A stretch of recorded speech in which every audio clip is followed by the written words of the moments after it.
Welcome to Shardlight Radio, the Argent Saga podcast, featuring interviews, card reviews, deck analysis, and much more. Shardlight Radio is your source to everything happening in the world of Argos.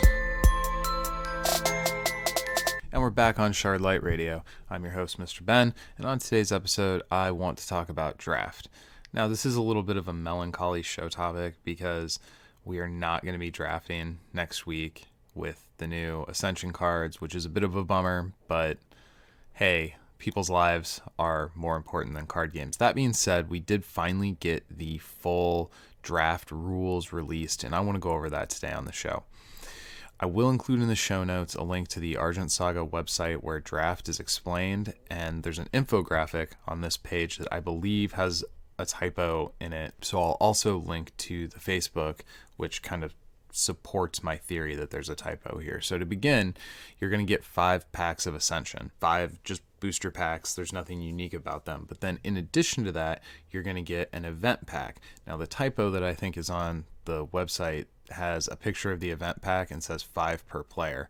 I don't think that's right. I think it's 1 event pack and 5 Ascension packs per player to play this. The recommended number of people is 4 to 6, which seems about right for draft. That's not surprising. So everybody sits around the table as I'm going to assume nobody has drafted before, so I'll explain this perhaps in a little bit more granular detail than is necessary for every listener, but bear with me.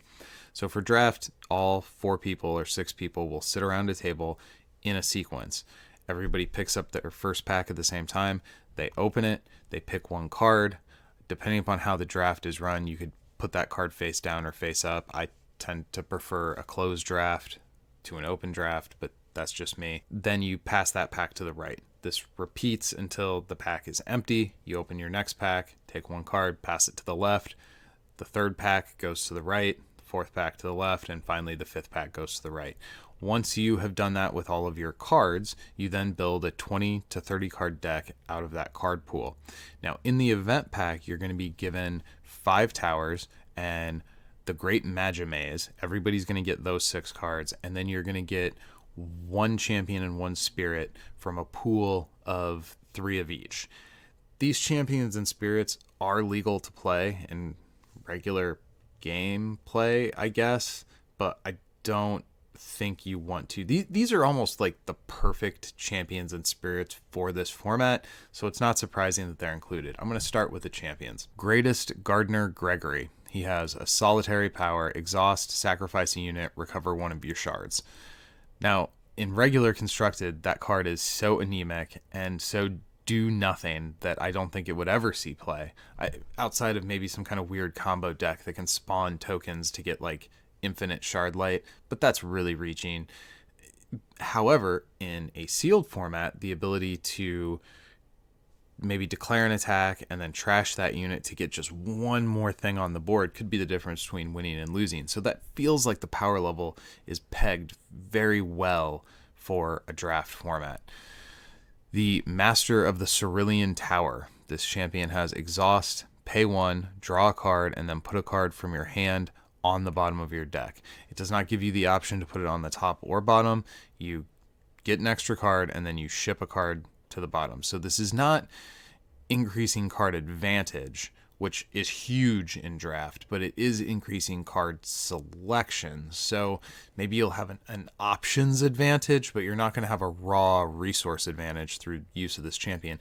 Again, very anemic for constructed, but seems really well suited for draft. Like just enough of a wrinkle that it'll make the games interesting. I suppose this critique is going to be valid for all these champions and spirits, so I'm not going to say it every single time. The last new champion is Creighton, Bean of Strength, exhaust, pay 2, target attacking unit gets plus 1,000 this turn. Fine.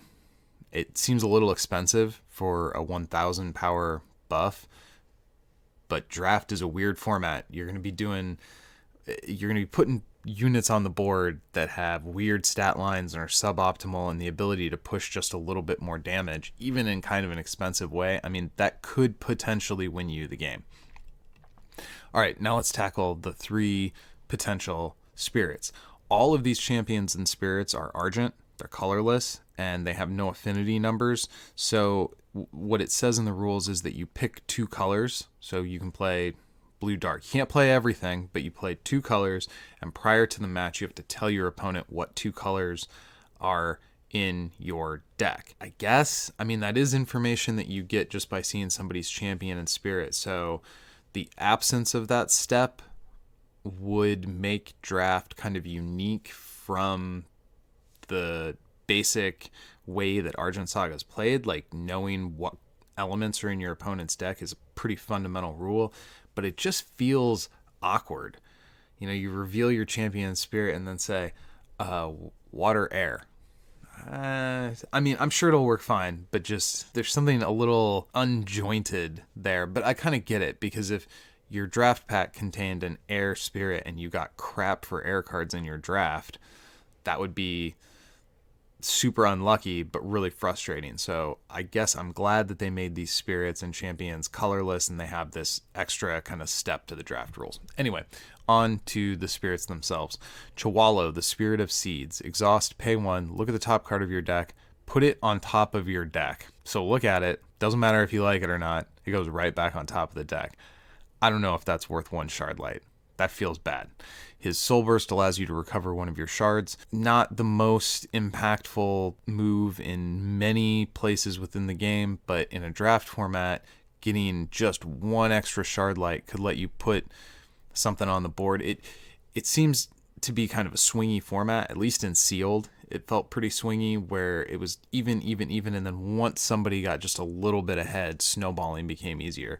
So I can see that Soul Burst being relevant. That main power, I mean, I guess if you're going to float a shard, you might as well look at what you're going to draw, but I mean, maybe that informs your turn some of the time. That seems like a real do-nothing spirit. We Link, the Spirit of Paper. Exhaust, pay 1, put the bottom card of your deck on top of your deck. Soul Burst, draw a card. This guy does not explicitly say that you get a look at the card, so I'm assuming when you use his power, you have to blindly just yoink a card off the bottom of the deck without revealing it to anybody and put it on the top. Soul Bursting, drawing a card, very relevant. It's not tremendously powerful, but it's in par with the rest of these colorless spirits that were given within the draft pack. The last one is Dubel, the Spirit of Gains, and this is a raccoon who's flexing in the card art, which is absolutely hilarious. My daughter said it looks like Rocket Raccoon's cousin. Exhaust, target attacking unit gets plus 500. Exhaust, pay 1, sorry. Target attacking unit gets plus 500, and Soul Burst, target unit gets plus 1000. I think Dubel is absolutely the best of these spirits. Like, it's not close. His powers seem like they are relevant a lot more of the time than the other 2 guys. Yeah, I get drawing a card and getting a little bit of, it's not even ramp, but I mean pseudo ramp. Those could be powerful effects in a limited environment, but just being able to get some extra juice on the board. If you get Dubel and you get Creighton as your spirit champion combo, it feels like you're going to be able to really just muscle over other combinations of spirits and champions. Now, that may not end up ultimately being true. Haven't opened any packs of Ascension, don't fully know what all the cards are in there, but man, the ability to just put more stats on the board in these buffs seems way better than these very anemic deck tinkering powers and shard tinkering powers that the other spirits and champions grant you. So for anybody who hasn't seen the Great Magi Maze, everybody gets a copy of this. I think this is really good. There's so many cards in the Ascension set that kind of do nothing without a Great Magi Maze, that having to rely on people pulling the maze itself from their packs in order to get use out of those cards would feel real bad. I could see how that could make sealed not feel great. I got the maze and you didn't, and I have these things that let me pull counters. I win, cool. Like, no. So everybody having the maze in their deck, while it still feels a little bit like a mechanic that is going to be either totally useless or frustratingly potent based on who gets it and kind of the way the games play out, I'm not sure how this is going to work in sealed in general, but I like the idea that everybody is going to get at least that one card, and if they choose to, they can put it into their deck. Maybe you'll get enough pulls that you don't need it. I definitely would not want to rely on this like an alt win in a limited format. Oh my goodness. But still, very cool. I like what they're trying to do here, and I'm very excited to eventually be able to play it sometime in the summer, hopefully. Tower of Fear. So there's 5 new towers. This is the last thing that is in your event pack. Tower of Fear is a 1,000 power dark tower. When it's destroyed, exhaust 2 of your opponent's shards. That's pretty cool. Tower of Gus, 1,500 power air tower. When this tower is destroyed, you may recover all shards you control. Now, this I could see being useful in a format of the game where we have things like GZ and other cards that let you kind of wreck your towers at will. That could be really cool to get basically 2 turns, kind of like a pseudo time walk, because you do your things, blow up your own tower, ready all your shards, do a bunch more things. That could be really cool. In a draft format, I'm not sure how optimal this is going to be. I mean, I guess it gives you more access to instacast stuff. Somebody pops this tower, and now all of a sudden a bunch of options come online in your hand, but then you also have to draw those instacast. I don't know. I'm less convinced with this one. 1,000 power light tower of Glimmers. When this tower is destroyed, you may exhaust all units your opponent controls. That's pretty cool. I like that. Tower of Waves, 1,000 power water tower. When this is destroyed, you may draw 3 cards, put 2 cards into your hand, and then put 2 cards from your hand onto the bottom of your deck. Sorry, I read that poorly. When it's destroyed, you draw 3 and then 2 to the bottom. That's okay. That feels kind of comparable to what the current Tower of Water that everybody runs does. I mean, I think this is probably better than the Surging Tower, but still, I think I'd rather have the guaranteed 2 over the guaranteed 1 with a choice of 3. I mean, it might depend on the deck. In draft, however, I think this is great. Being able to see more cards and get the one that matters in a limited format feels way better than just 2 random cards. Tower of Embers, 1,500 power fire tower. When this tower is destroyed, you can deal 1,500 to a unit and then 1,000 to a unit. I like that a lot. That feels really good. So you can pop 2 things. They can't do anything to prevent the targeting because towers don't target. That seems great. So my general opinion on draft is I don't care for the fact that we have to have this draft pack to make the format work. I mean, maybe we don't have to, and once you have copies of all this, you kind of make up your own cube, but it would be cool to be able to, I mean, I guess we could replicate this in our own way by making our own draft packs with whatever towers, spirits, and champions that we want to, but that just doesn't feel the same. I kind of wish I could just buy the packs and then play draft without having to have this other component. How ubiquitous is this other component going to be? How many draft packs are going to be out there?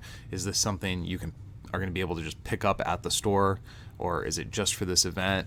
And if it's just for this event, then we're right back to, well, I guess the community can kind of put together their own draft packs, which again is okay, but there's just something different between, say, drafting a cube and drafting out of packs. And if I'm drafting out of packs, I kind of don't like having to introduce this cube element by making up these draft packs for myself. So I'm not saying I have the perfect answer. I'm just kind of critiquing what they've done here. And while in general, I think it's very positive and a cool way to handle this, it is a specific answer for this specific expansion. And if going forward, every expansion, in order for draft to work, you have to have these kind of extra packs and this extra rule set, then I think the long-term health of draft looks a little dubious compared to the long-term health of sealed. Now, I really like sealed. I like both types of limited formats, so I'm not bummed out at the idea that this will be a game that just works better with sealed than it works with draft, but I'd like to see both work well. And again, I think draft being contingent on how easy to access these draft packs are. For example, you get the Magi in this. If I want to draft Betrayal, this draft pack feels a little weird. I mean, the towers and spirits and champions feel fine. Obviously, the Magi, I just wouldn't play it. But then, like, should there be something else that gets substituted in? I mean, I guess Betrayal didn't have this kind of theme shot through the entire set the same way Ascension does.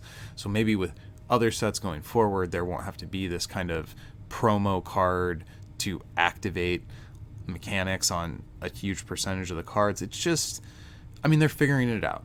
And I give them all the credit for rolling this out in the way they did. I'm sure there are better minds than mine looking at this scene, kind of the places where it looks a little bit cobbled together and seeing the areas for improvement. I'm excited about it. I'm really looking forward to the new set. Whenever it is, I can get out of my house and finally get access to it. So until next time, go win some games. Thanks for listening to this week's episode of Shardlight Radio. Remember to follow us on Facebook. If you like the show and want to support what we're doing, join us at patreon.com/thebuildphase to find out how. Special thanks to Ben Rueg for our fantastic new theme music, and until next time, go win some games.